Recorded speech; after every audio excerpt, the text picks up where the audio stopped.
Thank you for coming. As you hear this morning, my name is Aleksandar Sedmak, and once again I am chairman and in a way, creator of this session. Next Wednesday, on 3rd of December, Jim Rice will be 85, and I thought it is a good idea to celebrate ahead of time, but we didn't have any choice in that respect. And of course, probably unnecessary, but maybe to explain why is Jim Rice so important. In my view, he is the biggest name ever in fracture mechanics. When I was young and later on, whenever I learned about something new, starting with J integral, singular finite elements, micromechanical modeling, fatigue, elastic plastic, including some specific cases, viscoplasticity, interfaces, and maybe even more. In all of these fields, it was always Jim Rice who was either the first or contributed in a very, very significant way. Unfortunately, he cannot join us today, even online. He has some problems with electricity and heating at his home, so he's probably at this moment trembling in his basement and cannot really join us. But in any case, all the best for Jim Rice and long with Jim. Concept for this session was that, is that I will present direct measurement of J integral. So to revive once again this milestone of fracture mechanics development.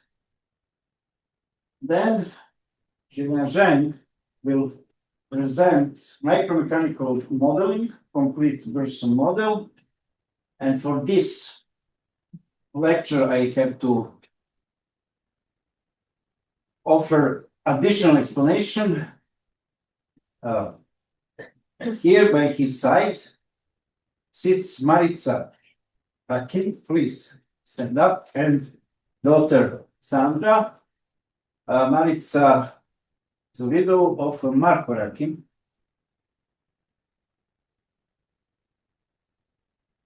My good friend, who passed away 3 years ago, or 2 years ago, 2 years ago, summer.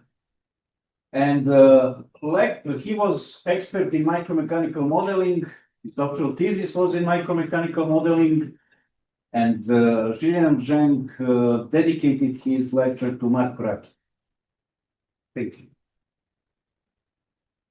Then Win Zhengfeng from Wuhan Institute in China will present a lecture on viscoplasticity and damage evaluation for reliable engineering, which will resemble, in a way, elastic, plastic, and viscoplastic fields and fracture mechanics parameters.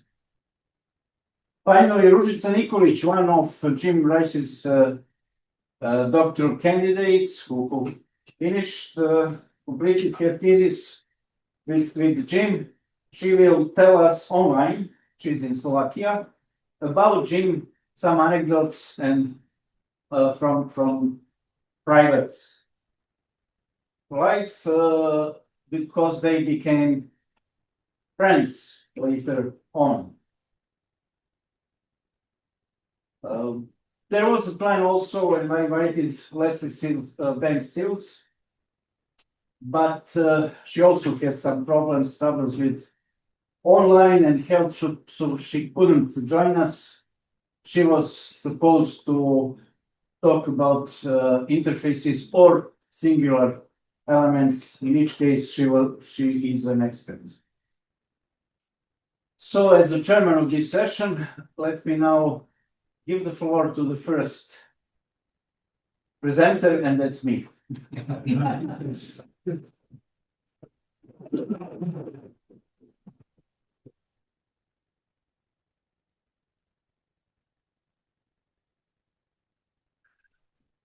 Yes, it's here.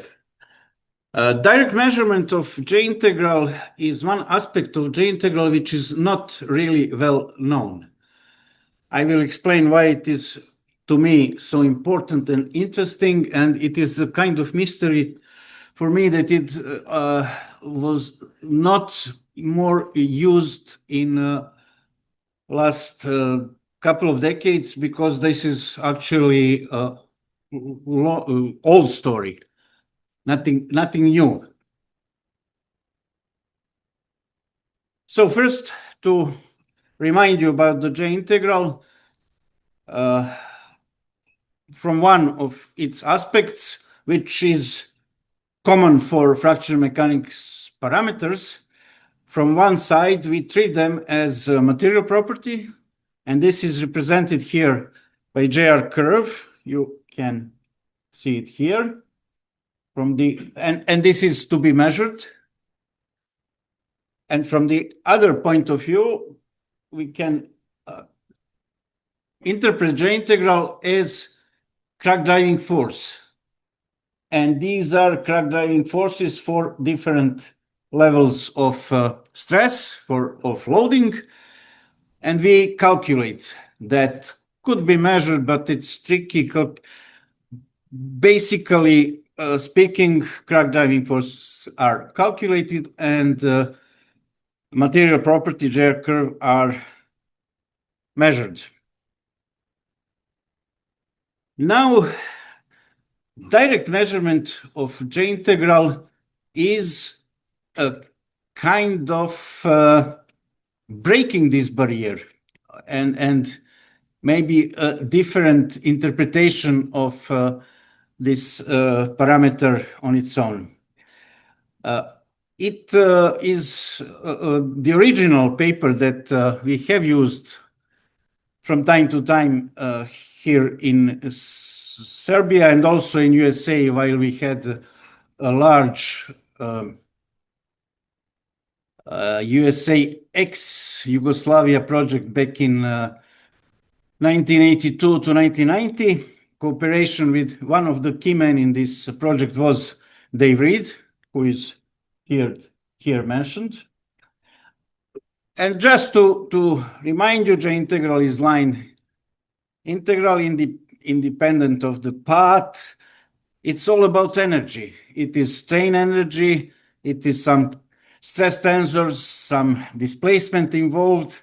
When we develop it into components, we can write strain energy as shown here. And then for some specific problems, we can reduce it to just to strains. Now let me say more details about that. You can see this figure here.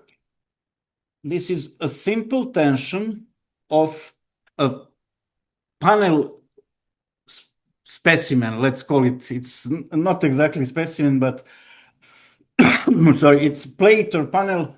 We use different terms in tension, and there is a crack here, and there is a path all over this crack, but so-called outer path.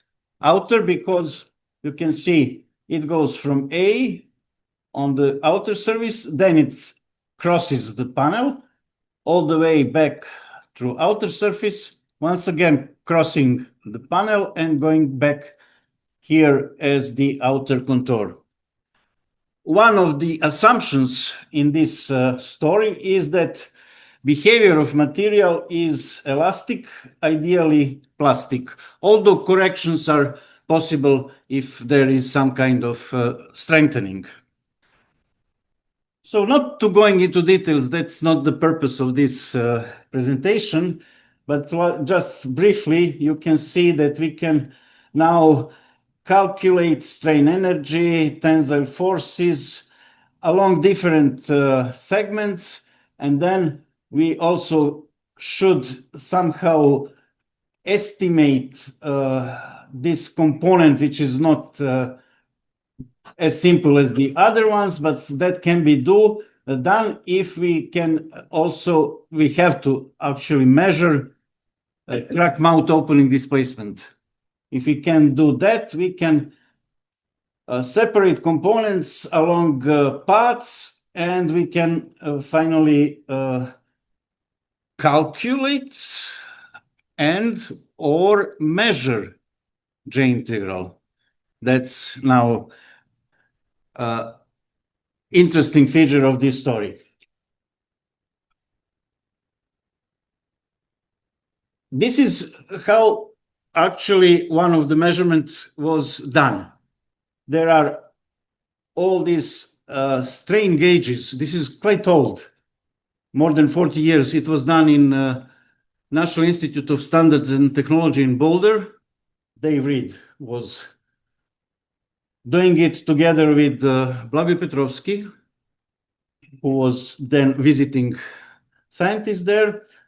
You can see that crack was positioned in a welded joint. Once again, not very important, but it has some consequences. And, oh, sorry, just for a second to go back. At the same time, standard 3-point bending specimen is shown here for a comparison. I'll explain soon. More details about the crack and more details about the path. Misak, help. What happened? Oh, okay, just another click. Okay, thank you. These M's are actually strain gauges, and there is a CMOD, oh my God, CMOD gauge measurement device here, and that's all we need. So just memorize that all we need are strains along the outer path plus CMOD measurement device to measure it, and strain gauges along the other outer part. Knowing all that, we can get J integral by direct measurement, because we can use those simplified expressions that I showed. And then it is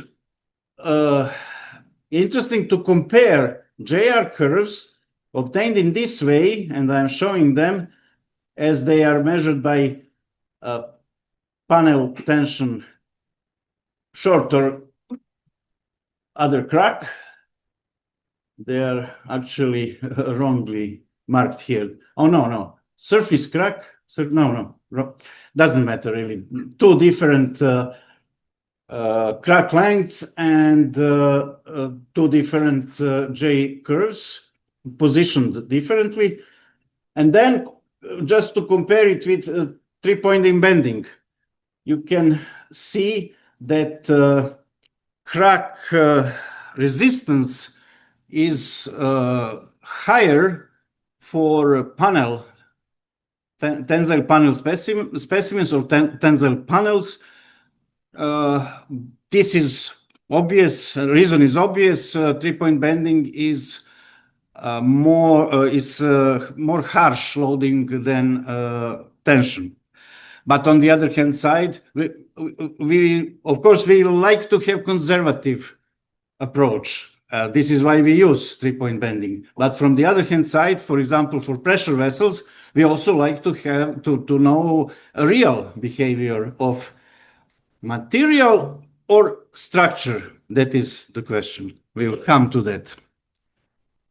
So just another figure of these JR curves. And now their position in a plot with the crack driving force. And now I come to the most interesting part of this story. In ex-Yugoslavia, there were on 2 occasions very interesting experiments made on pressure vessels.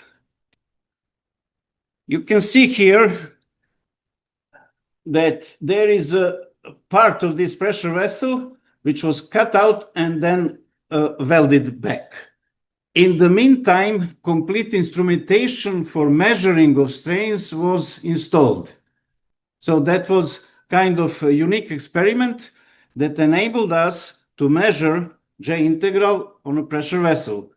Without this piece of cut-out piece, you cannot approach the inner side, and we need both outer and inner side. Now, a couple of interesting results which show strain distribution on the side of the crack and on the opposite side.